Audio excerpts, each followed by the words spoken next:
The Word of God is alive and powerful, sharper than any two-edged sword, piercing even to the dividing asunder of soul and spirit, and of the joints and the marrow, and is a critic of the thoughts and intents of the heart.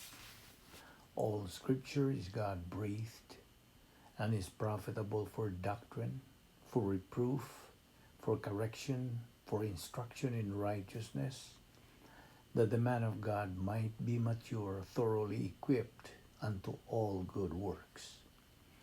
Study to show thyself approved unto God, a workman that needeth not to be ashamed, rightly dividing the word of truth. Blessed is the man who does not walk in the counsel of the wicked, or stand in the way of sinners, or sit in the seat of mockers. But his delight is in the law of the Lord, and on his law he meditates day and night. He is like a tree planted by the streams of water, which yields its fruit in season, and whose leaf does not wither. Whatever he does prospers. Not so the wicked, they are like chaff that the wind blows away. Therefore the wicked will not stand in the judgment, nor sinners in the assembly of the righteous. For the Lord watches over the way of the righteous, but the way of the wicked will perish. Do not boast about tomorrow, for you do not know what a day may bring forth. Life is a vapor that appears for a little time and then vanishes away. Job 1:21, and he said, naked came I out of my mother's womb, and naked shall I return thither. The Lord gave, and the Lord hath taken away. Blessed be the name of the Lord. Lord, make me to know my end, and what is the measure of my days. One life for Christ is all I have, one life for him so dear, one life for doing all I can with every passing year. It's not how long you live that counts, but how you live. Your word is a lamp unto my feet and a light unto my path. And the gospel must first be preached to all the nations. Amos 8:11 says, behold, the days come, saith the Lord God, that I will send a famine in the land, not a famine of bread, nor a thirst for water, but of hearing the words of the Lord. John 1:12, but to all who have received him, those who believe in his name, he has given the right to become children of God. 2 Corinthians 5:17, so then, if anyone is in Christ, he is a new creation.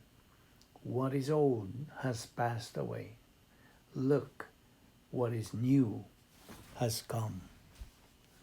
Sa dili pa kita sugod sa atong pagpadayon sa pagtuon sa pulong sa Dios ning adlaw, gikinahanglan ang atong pagpangandam sa itong kaugalingon. If you are a believer, use the recover technique of 1 John 1:9 kung doon na ka pa mga sala nga gihambin diya sa imong kalang. 1 John 1:9 nagaingon, if we confess our sins, God is faithful and just to forgive us our sins and to cleanse us from all unrighteousness. O for you unbeliever, wala pa'y kaluwasan, gamita ka ng imong free will. Make the most important decision in your life, the decision to believe in Christ as Lord and Savior. Acts 16:31 nagasulti, believe on the Lord Jesus Christ, and thou shalt be saved. Busa sa hilom, mag-andam ta sa atong kaugalingon. Let us pray.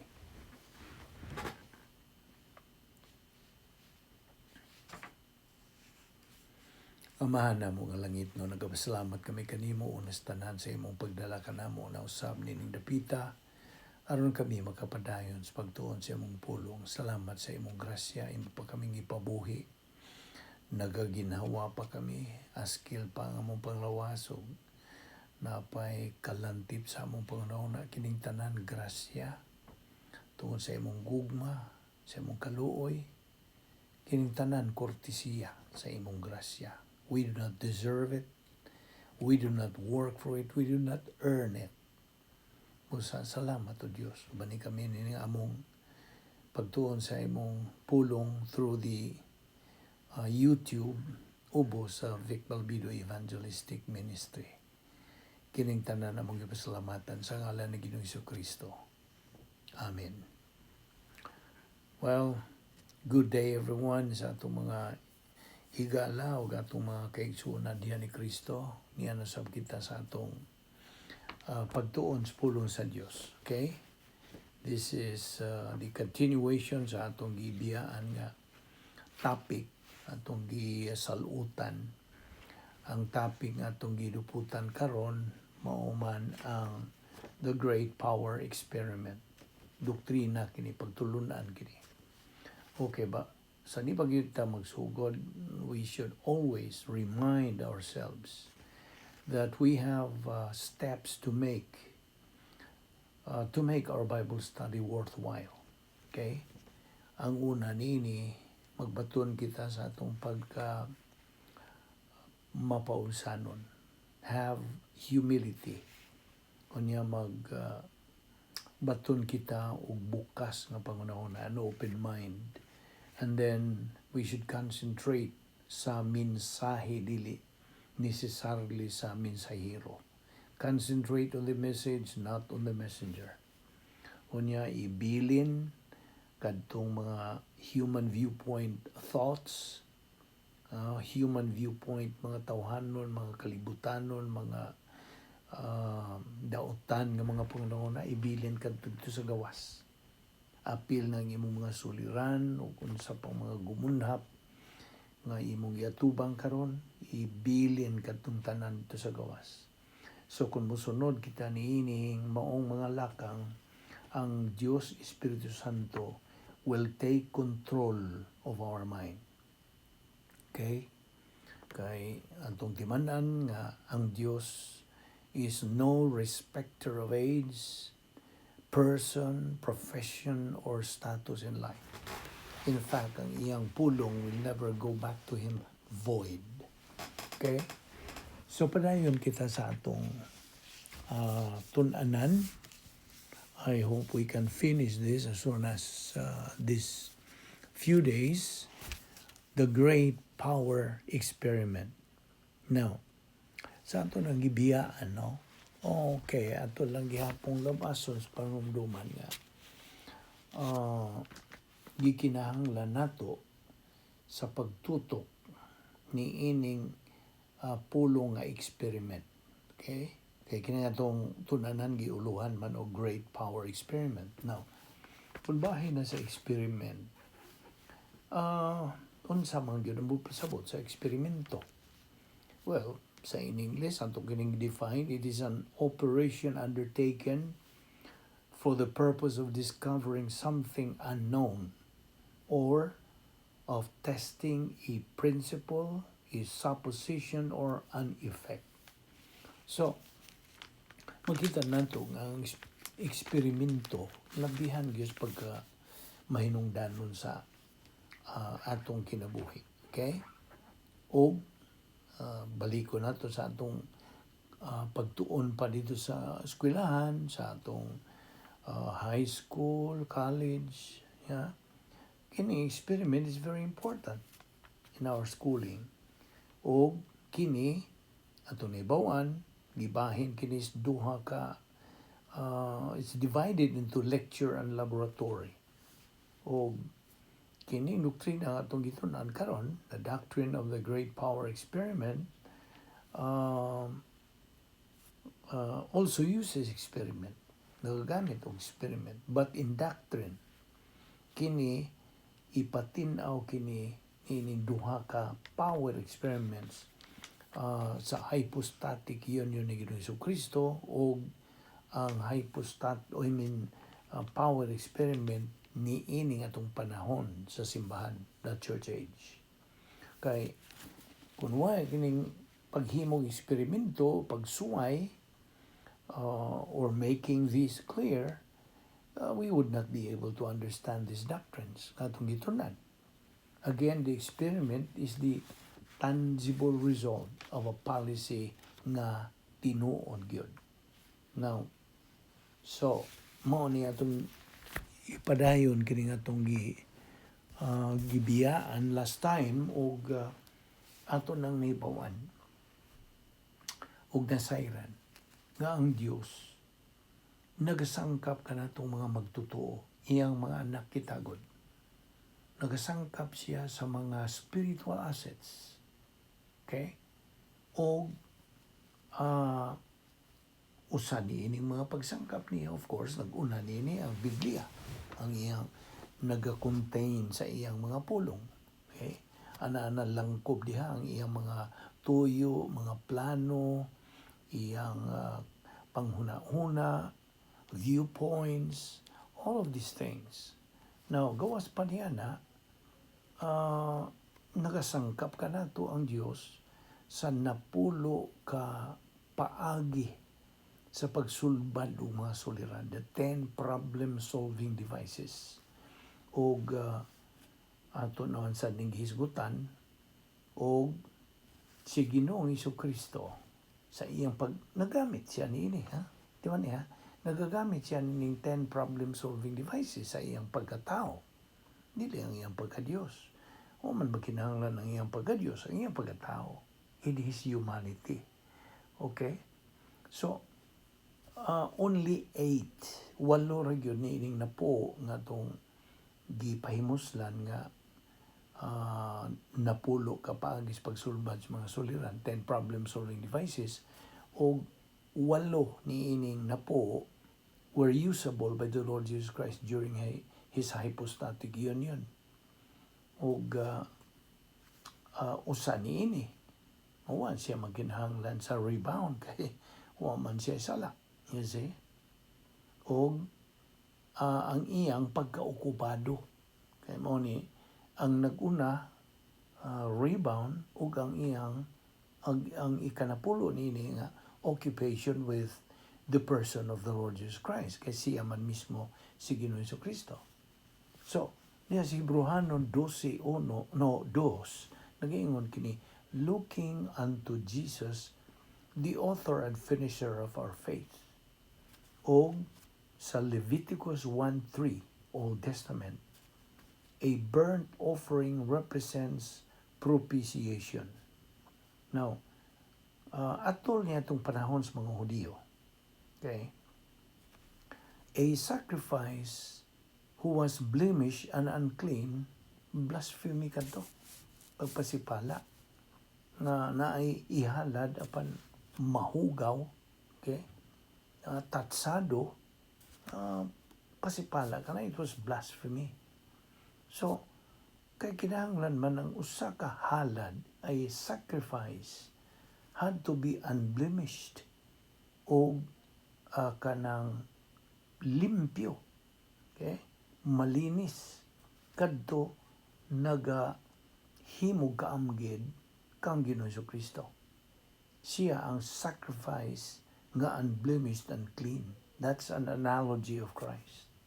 So, Leviticus 1:3 again, naghisgot og animal offerings, a burnt offering nga nagarepresentar kini og papas o propitiation. Okay? Propitiation sa in English. No, sa dihang si Ginoong Jesucristo namatay dito sa cross, ang tanan natong mga sala kaniadto, sala karon, sala nga umaabot pa, gibayra na kadto ni Ginoong Jesucristo in full.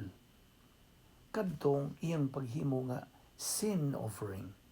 Siya ang sin offering. Siya ang halad.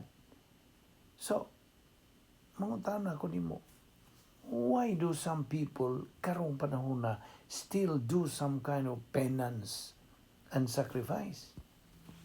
Nga naman kinahanglan na. So di ba kanang consider na nimo nga insulto? You see, it is an insult. So, okay.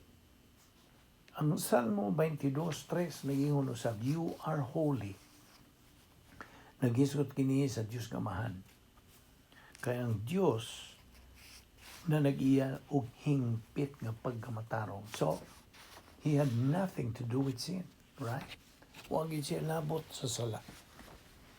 Now, ang Diyos mismo nagaingon, I am a perfect God. Hingpit ako nga Diyos. Kaya ang plano sa Diyos, ang iyang paagi, ang iyang tuyo, ang iyang kabubuton, hingpit kini. God's way, plan, purpose, will, they are perfect. Thus, we need to know all this diha sa pulong sa Dios. Mauning sige na to ning malmal. Sige na to balik-balik, subli aron masilsil na gyud kini. Nga ang Dios nagapadayag, nagapatinaw, nagapaklaro diha sa iyang mga pulong. Ug asa na to ni makatuni diha sa Biblia. Nga tong gitunan. You see? Now, by the way, ako na paklaro nimo nga. Kini nga tong matang sa Bible study, ako naman kang patinawan ini nga. This is some kind of a re-echo. Ang sabot pasabot. Ato na lang ning pa lanog. Okay. Kay kini nga tong mga pagtulon ang gisgutan din sa atong Bible study. Produkto kini, byproduct na kini sa undergo gyud niya itong mga Bible scholars nga lintungan na gyud silang nagadupot meticulously and thoroughly with kanang the feeling of the Holy Spirit. Kay mo raman gina. The bottom line is ang Espiritu Santo may bugtong magtutudlo sa kamaturan. So kini sila mga Bible scholars kanang gamit kini sila nga sa ilang pag tuon sa pulong sa Dios sa makuti, kinuy-kuyay gyud o kanang giukit-ukit gyud nila, gitipik-tipik yun nila. Ayaw mo dawat ka ng mga binisaya akong gigamit. Ilag yun ni kuy-kuy. Okay? Hangtod nga gawas gyud ang matuod nga buti pasabot sa Dios. You see? Morning kini nga tong Bible study. Dili ni kanang pariha sa kadaghanan nga imo tingaling nadungog nga na ay kalahian ning ato kay ano man. This is a doctrinal nga matang sa pagtuon sa pulong sa Dios. Doctrinal, categorical, eisegetical, categorical o exegetical. Mao kana ang gigamit niya itong mga Bible scholars nga nagtuon ini. Okay? O mao kini bulahan kita. We are fortunate na kita nagapahimulos na niining ilang gihaguan yun, gikugihan yun, giduputan yun. Sa makuti, kanang sa makugihon, sa makanunayon, niya itong ilang gibuhat. Okay? Nagigamit sila sa Diyos. O kini, mao na niya itong gipahimuslan karon. Mao ito akong giingmon kaniya ito nga, mura ni gibutang na kani sa lamisa nga pagkaon nga lamian. Narana ni mo pahimos ka ba niya ng maong mga putahe nga giandam na. Igo ratang mukaon. You see, nakasabot ka ba? So mao kini ang atong gipahimuslan. Dili ni ingon-ingon kini nga atong pagtuon. Pinagi kini sa paggahom sa Espiritu Santo. Mao na nga di ta makatuon pulo sa Dios kun wa tay pagsugid hingalan sa itong mga sala sa di pa ta magsugod. Kinahanglan limpyuhan kita, mahawasan kita sa mga butang nga makababag ini nga itong pagtutok, pag-concentrate sa pagtuon sa pulong sa Dios. Mao ni ang atong gipahimuslan. So mao na nga ang kini atong ipangtun-an, you know what? Mao ni ang mystery age doctrines. Kini mga doktrina atong ipangtun-an. Nasakop man gud ni sa kitagod, nasakop man sa panahon sa simbahan, right? We are in the church age. O kano sa man matawag in church age? Niya atong panahon sa Pentecostes. Pagkunsad sa Espiritu Santo, o gitugahan ang mga apostoles, o didto na tao kining panahon sa simbahan, the church age. Nga kinsa katong mutuo sa kaluwasan, mudawat sa kaluwasan, pinagis pagtuo lamang kang Kristo lamang, diha, automatically, that person becomes the church. Member of the church. O ang laingan ining the church is the body of Christ. Ang lawas ni Kristo. So ikaw ag ako nga magtutuo ni Kristo, kita na isod ni ining church age. O kining mga pagtulunan ni church age, mystery doctrines. Okay? Gikan ka na sa original nga Gregong pulong mysterion. O karon ila nag-transliterate sa English, gi-drop nila ang U, so na mystery. O ilang gipulihan ang I-O-N ganito sa Y, mystery. So kini atong ipangtun-an nga mga doktrina, mga pagtulunan, mystery doctrines. So, kini mga mystery doctrines nag-appeal kini sa paagi sa Dios, plano sa Dios, tuyo sa Dios, kabubuton sa Dios, panghuna-huna sa Dios nga hingpit. All perfect. Mao nga kita nang ginahanglan sa pagkat-on, pag-ila, pagsabot, kanang tuon or masabtan o makatunan kining mga pulong sa Dios. Okay? So, mao kini nga atong gisgutan ang pagkahingpit sa Dios. Ug I hope na silsil na po na nimo kining napo ka mga kinaiya sa Dios. The 10 attributes of God. Okay? Mga kinaiya. Itong labason gyapon. Okay? Nang nag-una yun ini, ang iyang pagka-sovereignty. Iyang pagkalabaw nga makagagahong. Ikaduha, ang iyang hingpit nga pagkamatarong. Kining tanan nga mga attributes sa Dios, puro hingpit. All perfect. Okay? So, nag-una, sovereignty. Ikaduha, perfect righteousness. Ikatulo, perfect justice. Hingpit nga hustisya. Hingpit nga makiangayon ang Dios. Ikaupat, ang Dios gugma. Kining gugma hingpit pod. Kay siya nga Dios hingpit.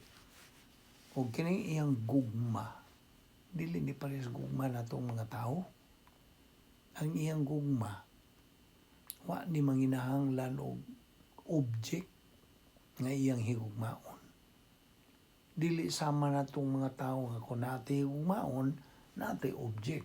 Tao baron, dapit baron, butang baron. Okay? Di mo ito maghigugma og blanco. Kasi nakita nimo nga itong mugamit as itong gugma, nagyoy object. Apan, ang Diyos mismo gugma. You see? Wa na siya manginahanglan og object.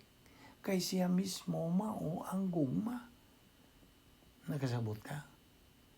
Mao ni kaupat nga kinaiya sa Dios. Ikalima, siya kinabuhing walay katapusan, eternal life.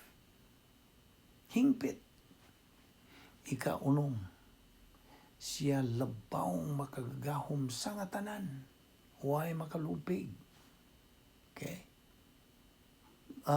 Ginganlan na og omnipotent. Omni, tanan. Potent, powerful. All powerful ang Diyos. Ikapito, siya nasayod sa tanan. Huway butang ng kalibutan na nga masayri sa Diyos. Ha? He is omniscient. Omni, tanan, siyente, kahibalo. Naibaw ang Diyos sa tanan. Huway mga butang nga wa masayri sa Diyos.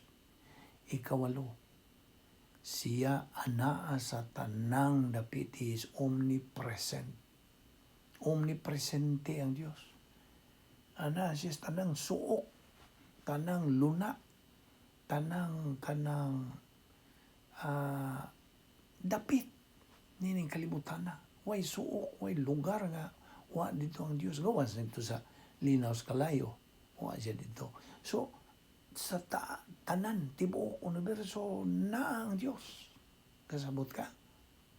He is omnipresent. So, sa man yung pag-ikyas gikan niya. Naibaw man siya tanan, na man siya tanang lugar, tanang dapit. Naibaw man siya tanan po. O niya, labaw makagagahong all-powerful ko siya. Ikasiyam, ang Diyos, ang kasiyam nga kinay sa Diyos, dili na siya mausab.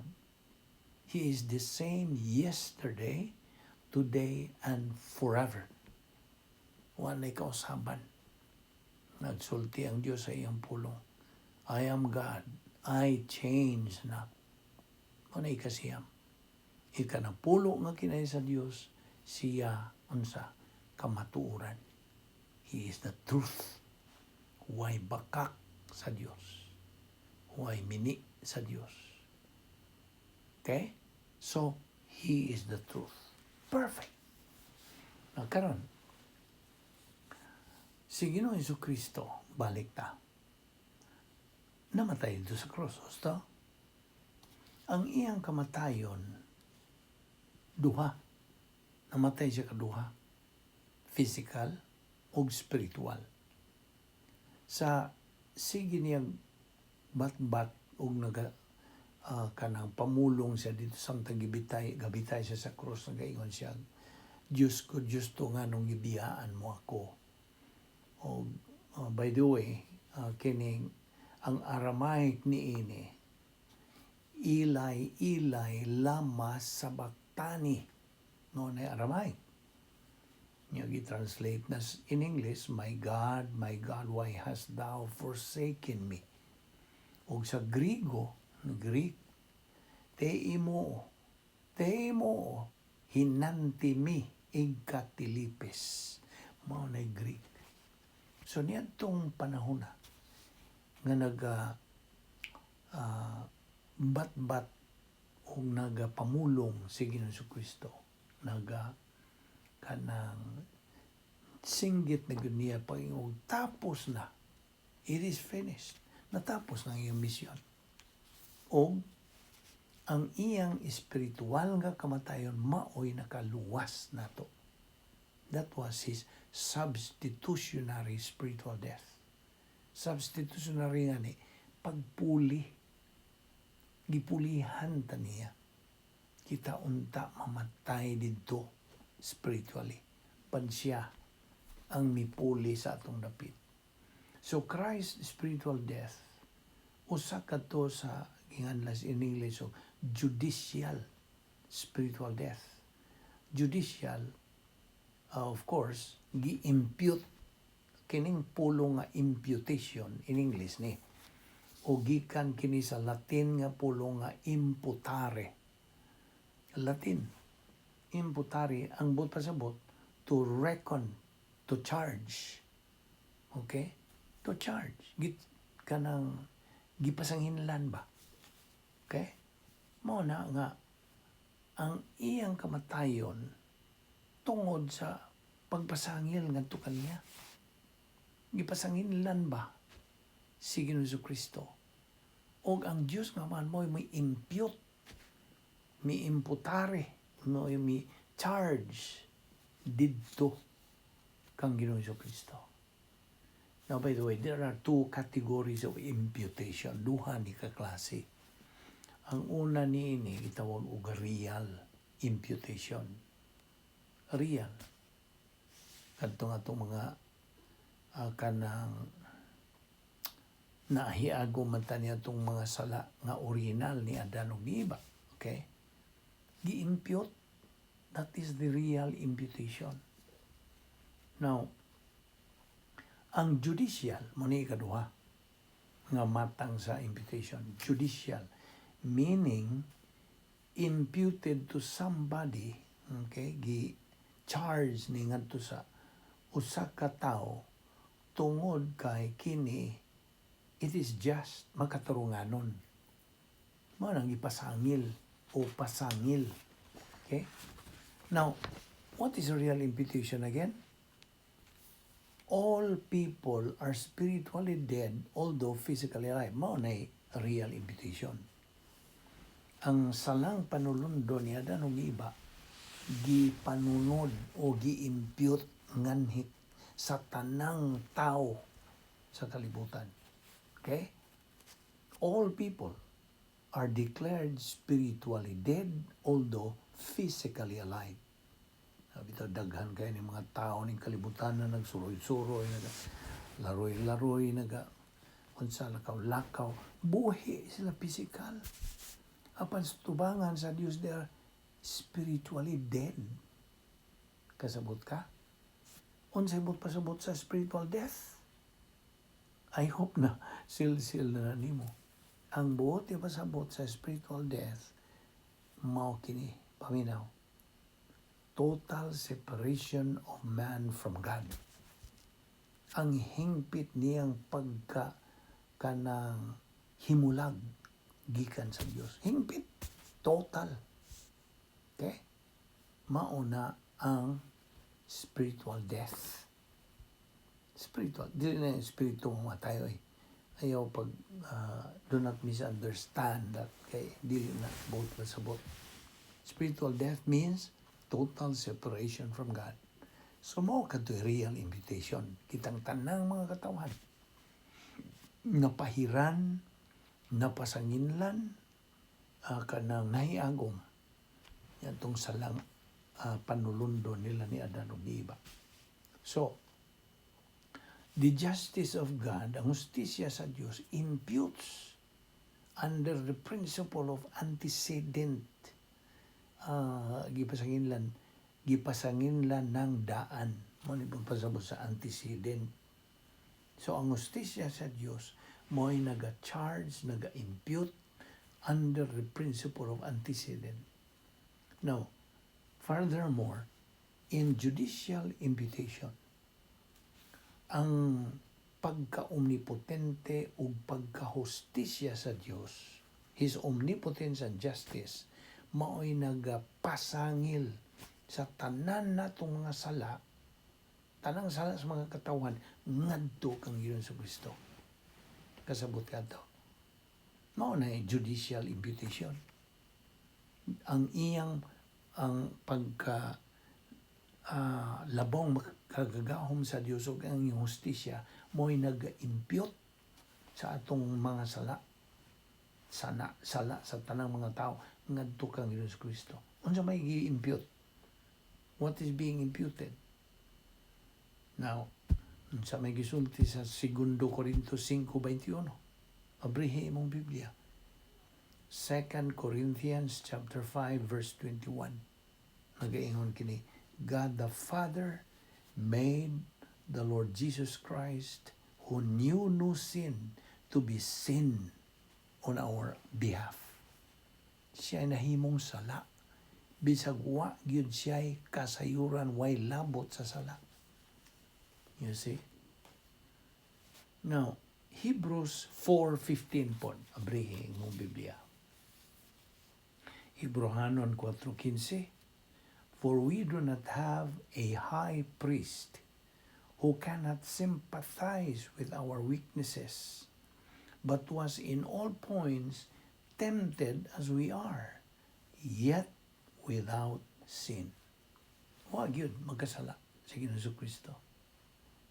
Kaya diha sa 1 Juan 3:5 usab nagaingon, diha kaniya wala gayo sala. In Him there is no sin. So, si Ginoong Kristo kalifikado nga moadto sa cross tungod kay wa siya sa usa man kadto ka qualification for one to be a savior. Iba na hinomdom ka ba sa atong gitun-an na nga 5 qualifications for a person to become the savior of the world. Una niini, wa siya'y kanang Adam's original sin. Okay? Wa siya matakdi. Wa siya kanang ma-impute Adam's original sin. Kaya nga naman, natao mas Ginoong Kristo sa birhen nga pagpanamkon o pagpanganak. You see? Gianak siya nga way amahan nga tao. You see? It was he was conceived and born through the power of God, the Holy Spirit, ang Espiritu Santo. Okay? So, mo na unang qualification. He should not have Adam's original sin. Ikadwa, nga wa siya old sin nature. Wa kinayang makasasala. Ikatulo, he must be a perfect member of the human race. Sige sa Kristo raman ang hingpit. Ikaupat, he must not have any personal sin. Wa gyud siya makabuhat o bisag usang kagamay nga personal nga sala. Okay? O ikalima, he must possess a perfect righteousness. Kita mo? 5 ka qualification for a person to become a savior. Si Ginoong Kristo, kalifikado to go to the cross because he had no sin. He had no Adam's original sin. He had no old sin nature. He was a perfect member of the human race. He possessed perfect righteousness. Ug mao kadto nga kalifikado siya nga mahimong manluluwas. Now, human kita maluwas. By the way, giyon sa nimo pagkaluwas, pinagi sa pagtuo lamang kang Kristo lamang. Okay? After we got saved, God, okay, na po invitation ha, ang Diyos mo impute o mi-impute, nitong panahon nga kita naluwas, mi-impute sa iyang pagkamatarong. God imputed His perfect righteousness to us. Now, kaya nga naman, dunga nini na dawat nato, we receive the following. Justification. We have been justified. Na matarong na kita. We don't have to pay our sin debt. Kaya nga naman, gibayra na ni Ginoong Kristo sa hingpit. Full payment. Okay? And then, ikaduha, we became the object of God's personal love. See? Nahimo na kitang mo'y tumong sa personal nga gugma sa Dios. Ikatulo, nadawat na nato daily logistical grace support. Ang sabot pasabot. Ang logistical grace support, ang atong pagkaon, ang atong mga bisti, atong mga trabaho, atong mga sakyanan, o uban pa. Kini may nakapalahutay na tong pagkabuhi ng kalibutan na tungod ni ining adlaw-adlaw nga logistical grace support gikan sa Dios. No, kinira bang logistical grace support alang ni tanang nga magtotoo, both spiritual or reversionistic believers. Kasabot ka? Kaya doon na may duhagod ka klaseng mga magtotoo. There are two major kinds of believers in this world. Winners o losers. Now, kinsa man yung mga losers?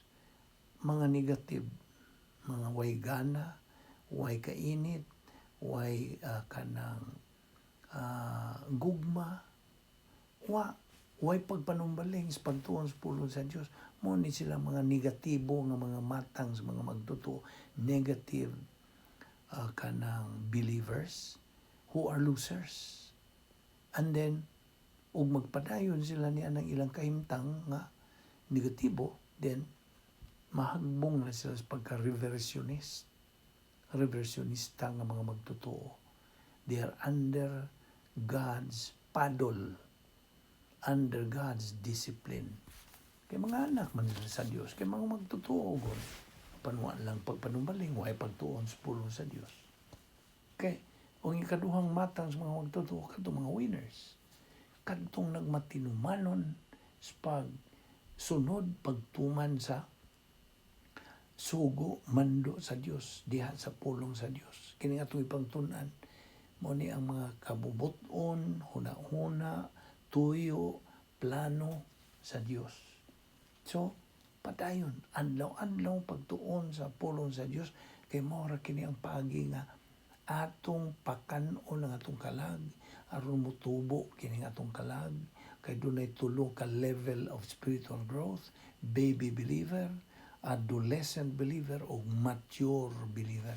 Ang maturity stage mo ni ang atong kinatumyan nga tumong nga atong kabutunon pinagi sa paggahom sa Espiritu Santo kanato.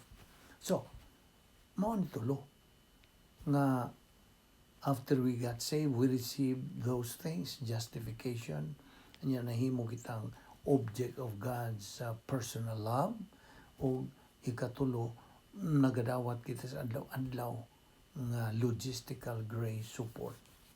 Okay? I hope na katunan ni mo kanto. So, ang John 1:12, again, nagaingon, we have the right to become children of God now that we are saved through faith in Christ. Pinagi ra gyud sa pagtuo kang Ginoong Hesukristo. Now, sometimes si Ginoong Hesukristo din hipas kalibutan sa iyang hypostatic union. Ato naman sa ninggi hisgutan nga, wa siya mogamit sa gahom sa iyang pagka-Diyos. He did not use the power of his deity, only his humanity, until he reached the cross. Ang iya yung pagkatao, wa siya mogamit iyang hukasan niya. He emptied himself in the kanang paggamit sa iyang pagka-Diyos. He emptied himself in the independent use of his deity. Apan si Ginoong Jesucristo sa iyang pagkatao, he was victorious over sin and death. Nagmadinaogon siya batok sa sala ug sa kamatayon sa diyang miadto siya sa cross. Didto iyang gibuntog ang sala ug ang kamatayon. Now, again, ang 1 Corinthians 5:21, ayo kalimti ni, God made our Lord Jesus Christ, who knew no sin, to be sin for us, or on our behalf. Nahimo yung taon siyang sala. Kumikan sa atong pagka magkasasala, iyag yung giunsa. Mo na giingon gitubos kita. Iyang gilukat ang atong mga sala. Kay dako tag utang. Okay? Utang sa sala. So, ang Diyos nag-impute sa iyang perfect righteousness kanatong mga magtutuo. Okay? God imputed perfect righteousness to every person who had believed in Christ. O kayo kalimti katong a fortiori logic ni Pablo nga nagaingon if himplo kini, no? Okay? Himplo ni sa a fortiori logic. If you can run 5 miles, it is easier to you or for you to run 1 mile, di ba? Mao nay atong example. So kung makadagan ka og 5 ka milya, sayon nimo ang dagan og usa ka milya. Mao nay bot pasabot ihimplo o kaamgid o ihimplo sa fortiori logic ni Apostol Pablo. So, timan ning kondisyon sa tanang tao, okay?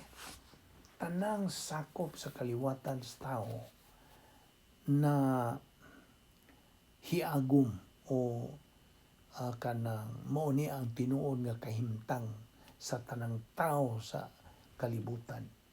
Okay? Ang atong kondisyon ba? Ang atong kahimtang ba? Before tam na naluwas, before we got saved, mao ni atong kahimtang. Adam's original sin plus old sin nature equals spiritual death. Mao ni formula. Now, kining kahimtang mao ni kondisyon nga that rendered us savable. Kasabot ka? Nga may puruhan ta nga maluwas. Kay ang kita kong mga katauhan, kitang mga tanang tao, depraved. Mao ni atong kahimtang depraved, condemned, and judged. Tungod ni ining kondisyon nga atong isutan. Adam's original sin plus old sin nature equals spiritual death. Now, a person who is depraved, condemned, and judged due to his condition is not qualified to be saved. Mo na yung kahimtang nga kanang render ka na ito nga savable. Okay? Marang maglisod ang binisaya niya na. But I think nakasabot ka niya na. No? Every person, matag sakop sa kaliwatan sa tao, potential siya. Sa may potential sa binisaya, di ba? May puruhan. Okay? Ang matag tao may puruhan nga mahimong magtotoo. Okay? Depende sa iyang himuon nga desisyon gikan sa iyang kabubuton. Kasabot ka? Kay gikan man sa itong kabubuton ang atong paghimog desisyon. Yeah, from our free will. We make the decision. Yes or no. Duha raman. So, kung may untag yes sa kaluwasan, then maluwas kita. We are saved. Kay potential bang kita nga mahimong biliban. Tungod din itong kahimtang nga Adam's original sin plus old sin nature equals spiritual death. Okay? Apan, di man nga dili ang atong mga binuhatan mo'y makaluwas. Dili. Titus 3:5, not by works of righteousness which we have done, but according to His mercy, He saved us through the washing of regeneration and renewing by the Holy Spirit. Napag yun sa Episo 2:8-9. We have been saved by grace through faith, that not of ourselves. It is the gift of God, not of works, lest anyone should boast. You see? Now, si Kristo sa iyang pagkatao, dinis kalibutan, sa iyang pagpuyuban sa mga katawan. Diya sa Lucas 2:51-52, kanang hisgot ka na nga si Ginoong Kristo, learned Bible doctrine. Nagatuon sa pulong sa Diyos. Siya, Doctrina. He increased in wisdom and stature and in favor with God and men. Okay? O, mabitaw to si Pablo na kaingon gyud siya nga sa iyang pagkamananaog ni Ginoong Kristo. Amen. Mananaog mas Ginoong Kristo. He is the model of all winners. Because he is the author of winners. In fact. So, si Pablo nakasuwat yun niya sa 2 Timoteo 4:7 nga, Iningon si Pablo, I have fought the good fight. I have finished the course. I have kept the faith. Ato ni padayon ugma. Niya pati ay mga pipila ka mga punto nga itong pag-isugutan. So, dinilang una kita kutob o mag-ampod. Amahan na mong langit noon, nagpasalamat kami kanimo nining higayon nga mong gihatag ka namo, Diyos. Pagtuon sa imong pulong. Salamat, dada kami pagbalik din ugma. O kami magapadayon sa pagtuon sa imong kamatuoran. Salamat ng Bible study namo through the YouTube, Ubos of Balbido Evangelistic Ministry. Kining tanan namong ipasalamatan sa ngalan ni Ginoong Hesukristo, among bugtong manluwas. Amen.